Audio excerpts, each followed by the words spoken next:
Selama ini, banyak petani diajarkan satu prinsip yang terdengar masuk akal. Satu lahan, satu tanaman. Kalau mau menanam cabai, ya fokus cabai. Kalau mau jagung, ya jagung saja. Masalahnya, prinsip ini diam-diam menciptakan ketergantungan. Ketergantungan pada satu musim, ketergantungan pada satu harga, ketergantungan pada satu keberuntungan. Ketika panen berhasil, hasilnya bisa besar. Tapi ketika gagal, jatuhnya juga keras. Sekarang bayangkan ini.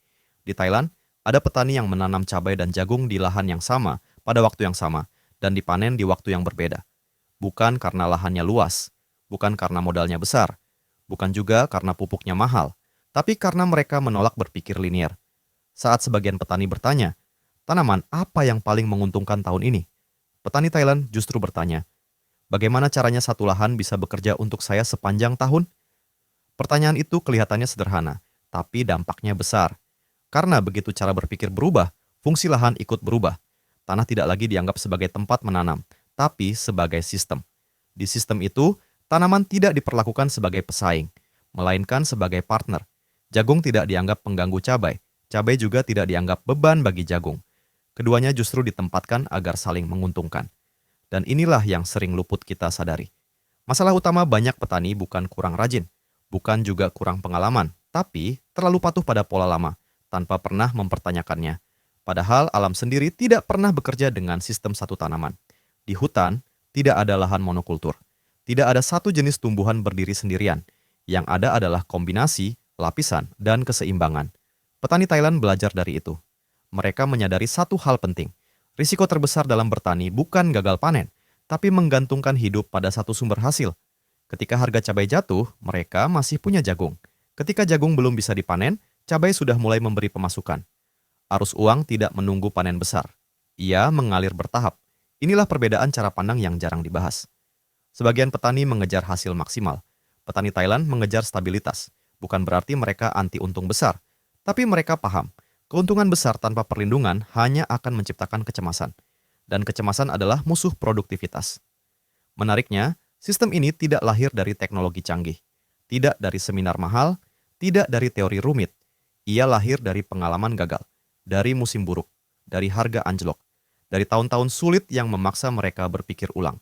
Mereka belajar bahwa bertani bukan soal memaksakan satu tanaman tumbuh sempurna, tapi soal mengatur hubungan antar tanaman agar lahan tetap hidup.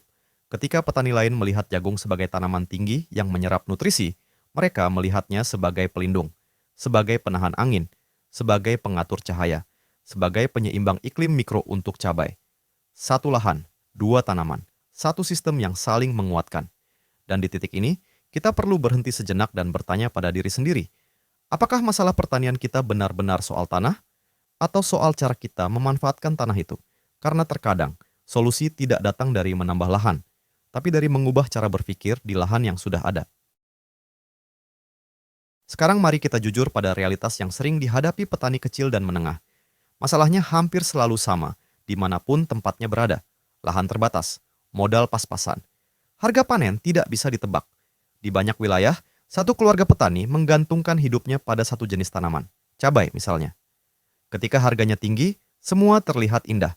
Pendapatan naik, semangat ikut naik, dan rasa optimisme menyelimuti satu musim penuh. Tapi pertanian tidak hidup dari satu musim. Begitu harga turun, keadaan langsung berbalik. Biaya pupuk tidak ikut turun. Biaya tenaga kerja tetap harus dibayar. Sementara hasil panen dijual dengan harga yang bahkan tidak menutup modal. Di titik inilah banyak petani terjebak. Bukan karena mereka salah menanam, tapi karena mereka terlalu bergantung pada satu sumber hasil. Masalah lain yang sering muncul adalah waktu panen yang serentak. Ketika semua petani panen di waktu yang sama, pasar kebanjiran. Harga jatuh bukan karena kualitas jelek, tapi karena pasokan berlebih.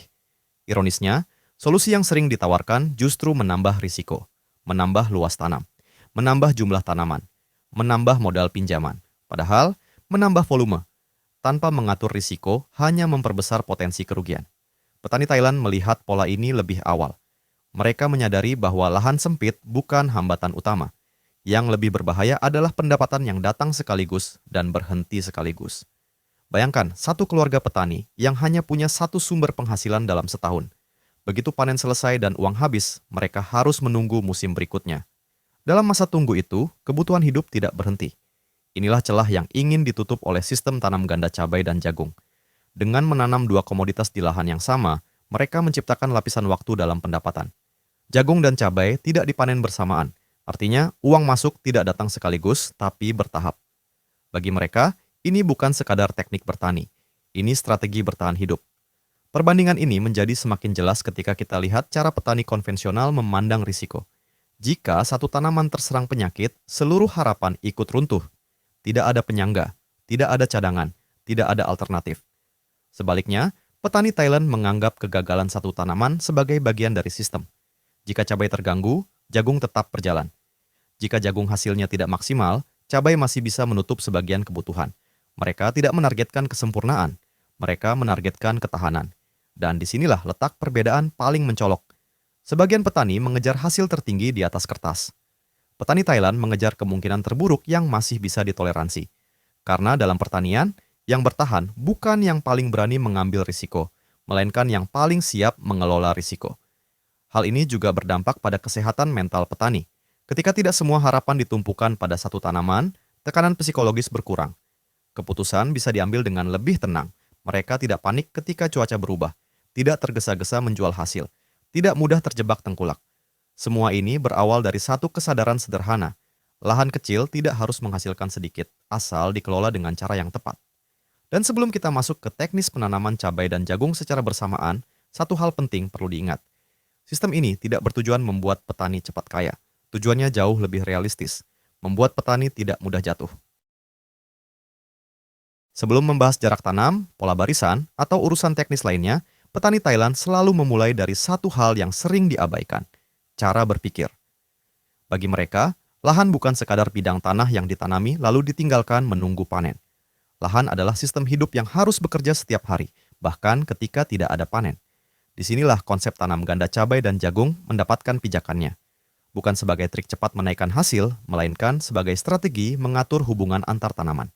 Petani Thailand mengenal konsep yang dalam pertanian modern sering disebut sebagai intercropping atau tumpang sari. Namun yang membedakan mereka bukan istilahnya, melainkan cara mempraktikannya. Mereka tidak asal menggabungkan dua tanaman. Setiap tanaman dipilih karena punya fungsi yang jelas. Jagung dipilih bukan karena harganya paling tinggi, tetapi karena karakter fisiknya. Batangnya tinggi, daunnya mampu memecah angin, perakarannya kuat dan dalam. Cabai dipilih karena sifatnya sensitif. Ia tidak suka angin kencang, tidak tahan panas berlebihan, dan sangat bergantung pada kestabilan lingkungan. Ketika dua tanaman ini disatukan, yang terjadi bukan persaingan, melainkan pembagian peran. Jagung berfungsi sebagai pelindung alami. Ia memecah terpaan angin yang bisa merontokkan bunga cabai. Ia menyaring sinar matahari agar cabai tidak stres. Ia membantu menjaga kelembapan tanah di sekitarnya. Cabai, di sisi lain, mengisi ruang yang tidak dimanfaatkan jagung. Ia tumbuh di sela-sela, menggunakan lapisan tanah yang berbeda, dan dipanen lebih sering. Petani Thailand melihat sistem ini seperti mengatur rumah. Ada yang berfungsi sebagai atap, ada yang menjadi pengisi ruang. Tidak semua harus sama tinggi, yang penting saling melindungi. Yang menarik, mereka tidak terobsesi pada hasil pertanaman. Mereka tidak bertanya, berapa ton cabai per hektar. Tetapi, berapa hasil total yang bisa saya dapat dengan risiko paling kecil? Ini pergeseran fokus yang sangat penting, karena ketika fokusnya pada satu tanaman, kegagalan kecil terasa seperti bencana. Namun ketika fokusnya pada sistem, kegagalan satu bagian tidak langsung menghancurkan semuanya. Dalam cara berpikir ini, tanaman sakit bukan akhir segalanya. Ia hanya sinyal bahwa sistem perlu penyesuaian. Petani Thailand juga tidak memaksakan pertumbuhan maksimal. Mereka paham, tanaman yang dipaksa tumbuh cepat sering kali rapuh. Lebih mudah terserang penyakit. Lebih sensitif terhadap perubahan cuaca. Sebaliknya, mereka memilih pertumbuhan yang stabil. Hasil mungkin tidak meledak dalam satu kali panen, tapi konsisten dalam jangka panjang. Disinilah banyak petani lain keliru menilai. Sistem ini terlihat biasa di atas kertas. Tidak ada angka fantastis, tidak ada janji panen luar biasa. Namun ketika dihitung selama 1 tahun penuh, hasilnya sering kali lebih aman dan lebih terjaga. Petani Thailand juga sadar bahwa alam tidak bisa dikontrol sepenuhnya. Cuaca bisa berubah, hama bisa datang, penyakit bisa menyebar. Maka alih-alih melawan alam, mereka memilih bekerja sama dengannya. Jagung membantu menciptakan iklim mikro. Cabai merespons dengan pertumbuhan yang lebih seimbang. Tanah tidak dibiarkan kosong. Energi lahan tidak terbuang. Sistem ini bukan tentang menjadi paling cerdas, tapi tentang menjadi paling adaptif. Dan inilah pelajaran terpenting dari cara berpikir petani Thailand. Bertani bukan soal memaksimalkan satu titik, melainkan menstabilkan keseluruhan proses. Setelah fondasi cara berpikir ini dipahami, barulah teknis penanaman masuk akal. Tanpa mindset ini, pola tanam apapun hanya akan menjadi tiruan kosong. Setelah memahami cara berpikir petani Thailand, barulah kita masuk ke bagian yang paling sering ditunggu. Bagaimana praktiknya di lapangan? Yang pertama, perlu dipahami, mereka tidak menanam cabai dan jagung secara acak. Semua sudah dihitung sejak awal, bukan untuk memaksimalkan satu tanaman, tetapi untuk menjaga keseimbangan lahan. Langkah awal selalu dimulai dari penentuan peran tanaman. Jagung ditempatkan sebagai tanaman utama atau tanaman pelindung. Cabai berperan sebagai tanaman produksi jangka menengah. Karena itu, jagung biasanya ditanam lebih dulu. Tujuannya sederhana. Saat cabai mulai tumbuh dan membutuhkan perlindungan, jagung sudah cukup tinggi untuk menjalankan fungsinya. Dalam praktik umum, jagung ditanam dalam barisan memanjang mengikuti arah mata angin. Jarak antar barisan dibuat lebih lebar dibandingkan sistem monokultur. Bukan karena lahan kosong tidak dimanfaatkan, tetapi karena ruang tersebut memang disiapkan untuk cabai. Cabai kemudian ditanam di sela-sela barisan jagung. Posisinya diatur agar tetap mendapatkan cahaya matahari pagi, namun terlindungi dari terik berlebihan siang hari. Pola ini menciptakan apa yang disebut petani Thailand sebagai iklim mikro. Angin tidak langsung menghantam tanaman cabai. Sinar matahari tidak membakar daun dan bunga. Kelembapan tanah lebih terjaga karena penguapan berkurang. Dari sisi perakaran, keduanya juga tidak saling berebut secara ekstrim. Akar jagung cenderung tumbuh lebih dalam. Sementara cabai memanfaatkan lapisan tanah yang lebih dangkal. Pembagian ruang ini membuat kompetisi nutrisi bisa ditekan. Pengairan dilakukan dengan prinsip yang sama. Air tidak diarahkan khusus untuk satu tanaman, melainkan untuk menjaga kelembapan lahan secara keseluruhan. Petani Thailand jarang menggunakan penyiraman berlebihan. Mereka tahu, kelembapan yang terlalu tinggi justru memicu penyakit pada cabai. Kehadiran jagung membantu menahan panas, sehingga kebutuhan air cabai tidak sebesar lahan terbuka. Dalam hal pemupukan, pendekatan yang digunakan juga lebih hati-hati. Mereka tidak mengejar daun hijau berlebihan. Pemupukan dilakukan bertahap, menyesuaikan fase pertumbuhan masing-masing tanaman. Jagung mendapatkan nutrisi awal untuk pertumbuhan batang dan daun. Cabai difokuskan pada nutrisi pembentukan bunga dan buah. Dengan begitu, kebutuhan keduanya tidak saling bertabrakan.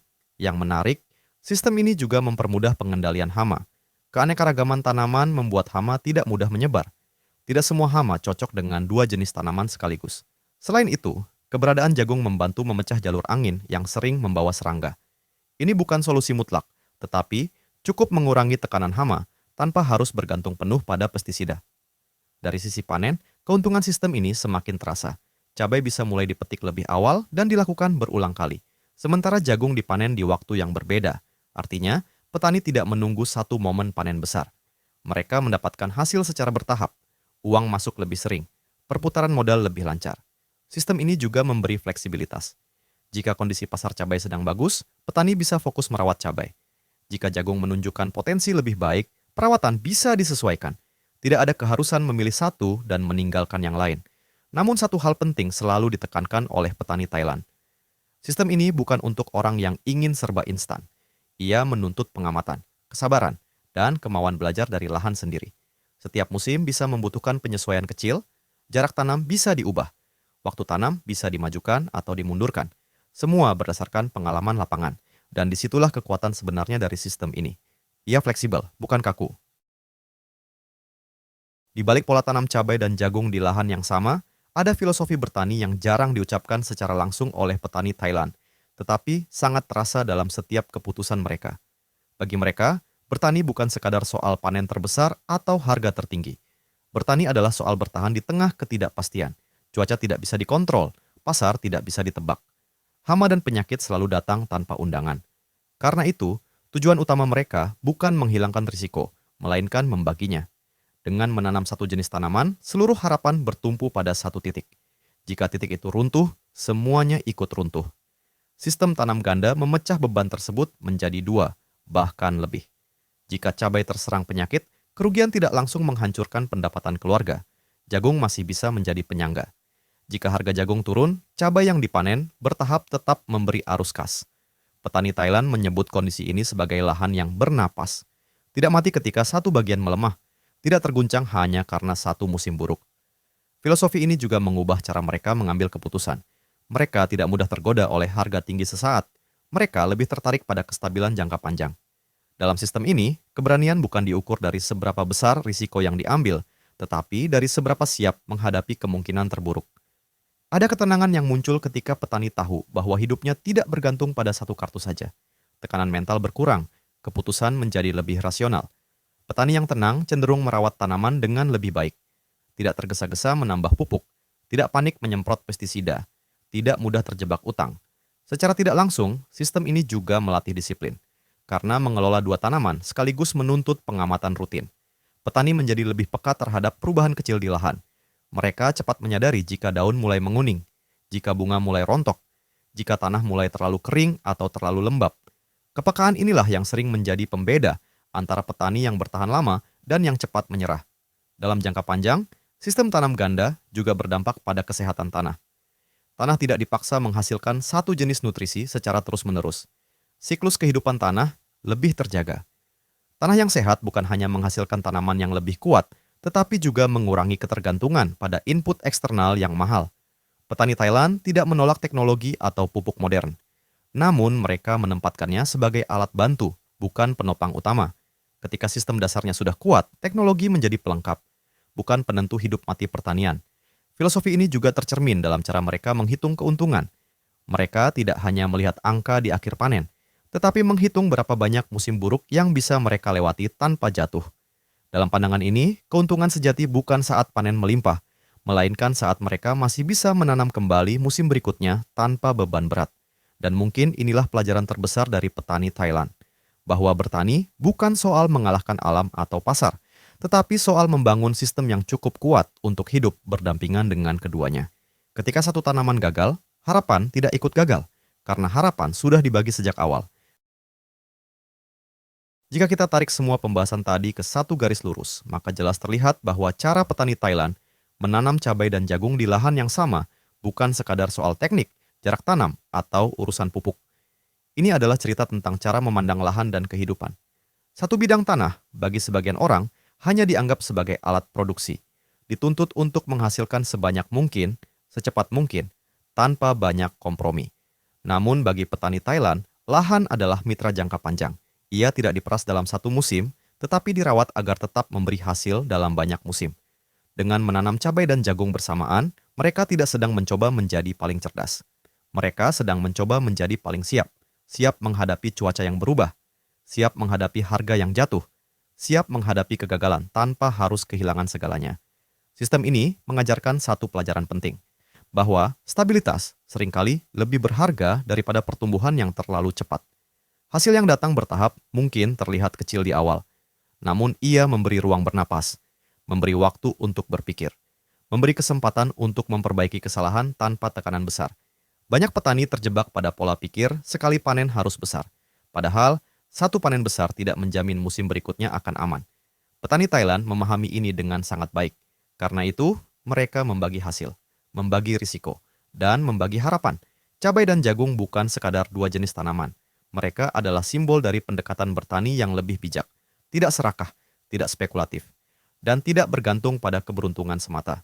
Yang lebih menarik, sistem ini sebenarnya tidak eksklusif untuk Thailand.